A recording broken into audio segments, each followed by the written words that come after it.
ਬੁੱਲਾ ਕੀ ਜਾਣਾ ਮੈਂ ਕੌਣ। ਨਾ ਮੈਂ ਮੋਮਨ ਵਿੱਚ ਮਸੀਤਾਂ, ਨਾ ਮੈਂ ਵਿੱਚ ਕੁਫਰ ਦੀ ਰੀਤਾਂ। ਨਾ ਮੈਂ ਪਾਕਾਂ ਵਿੱਚ ਪਲੀਤਾਂ, ਨਾ ਮੈਂ ਮੂਸਾ ਨਾ ਫਿਰੌਨ। ਬੁੱਲਾ ਕੀ ਜਾਣਾ ਮੈਂ ਕੌਣ। ਨਾ ਮੈਂ ਅੰਦਰ ਭੇਦ ਕਿਤਾਬਾਂ, ਨਾ ਵਿੱਚ ਭੰਗਾ ਨਾ ਵਿੱਚ ਸ਼ਰਾਬਾਂ। ਨਾ ਵਿੱਚ ਰਿੰਦਾ ਮਸਤ ਖਰਾਬਾਂ, ਨਾ ਵਿੱਚ ਜਾਗਨ ਨਾ ਵਿੱਚ ਸੌਣ। ਬੁੱਲਾ ਕੀ ਜਾਣਾ ਮੈਂ ਕੌਣ। ਨਾ ਵਿੱਚ ਸ਼ਾਦੀ ਨਾ ਗਮ ਨਾਕੀ, ਨਾ ਮੈਂ ਵਿੱਚ ਪਲੀਤੀ ਪਾਕੀ।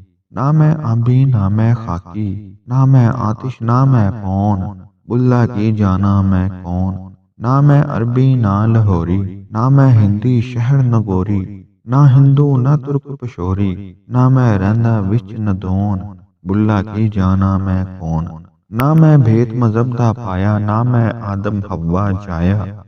ना मैं अपना नाम धराया, ना विच बैठन ना विच भौन। बुल्ला की जाना मैं कौन। अव्वल आखिर आप ਨੂੰ ਜਾਣਾ, ना कोई दूजा होर पछाना। मैथों होर न कोई सियाना, बुल्ला ओ खड़ा है कौन। बुल्ला की जाना मैं कौन। बुल्ला की जाना मैं कौन।